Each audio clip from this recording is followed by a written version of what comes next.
हातकणंगले तालुक्यातील रुई सरपंच उपसरपंच पदाची निवडणूक पार पडली। यामध्ये राजर्षी शाहू आघाडीच्या गीता सावंत यांची बिनविरोध निवड झाली, तर उपसरपंच पदासाठी झालेल्या निवडणुकीत संदीप दोरुगडे हे विजयी झाले।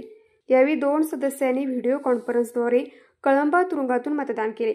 शकीला कोनूर यांनी सरपंच तर शालाबाई साठे यांनी उपसरपंच पदाचा राजीनामा काही दिवसापूर्वी दिला होता। रोटेशन पद्धतीने संधी दिली असल्याने राजर्षी शाहू आघाडीकडून गीता सावंत यांचा सरपंच पदासाठी अर्ज भरला होता, तर विरोधी गटाकडून कमल धंटे यांचा अर्ज भरण्यात आला। तर उपसरपंच पदासाठी सत्ताधारी गटाकडून संदीप दोरुगडे तर विरोधी गटाकडून अवधूत कुलकर्णी यांचा अर्ज भरण्यात आला होता। विरोधी गटाचे सरपंच पदाचे उमेदवार कमल धंटे यांनी आपला अर्ज माघार घेतल्याने गीता सावंत या सरपंच पदासाठी बिनविरोध निवडून आल्या।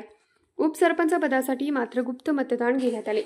17 सदस्य असणाऱ्या सभागृह एक ओबीसी सदस्य अपात्र झाल्याने सदस्य संख्या 16 इतकी झाली।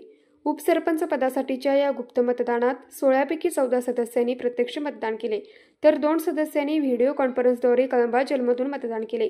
या मतदान प्रक्रियेत अवधूत कुलकर्णी यांना 7 मते तर संदीप दोरुगडे यांना 9 मते मिळाली। त्यामुळे संदीप दोरुगडे 2 मतांनी विजयी झाले। विरोधी गटाकडे फक्त 5 सदस्य असताना आणखी 2 मते वाढल्याने सत्ताधारी गटाकडून 2 सदस्यांनी विरोधी गटाला मतदान केले। याची उलटसुलट चर्चा राजकीय वर्तुळात सुरू आहे। विजयानंतर सत्ताधारी गटाकडून फटाके फोडून गुलालाची उधळण करत आनंद साजरा केला। ही संपूर्ण निवड प्रक्रिया मंडळ अधिकारी जानकी मिराशी आणि ग्रामविकास अधिकारी दीपक पाटील यांनी पार पडली। या प्रसंगी जव्हारचे संचालक अभय काश्मीरे, भाऊसो फास्के, पद्माना हेरवाडे, बीबी हुपरे, विष्णू सावंत, वैभव पवार, आनंदा झपाटे, युनिस मकानदार आदींनी प्रयत्न केले। न्यूज मराठी 24 साठी विनोद शिंगे, हातकणंगले।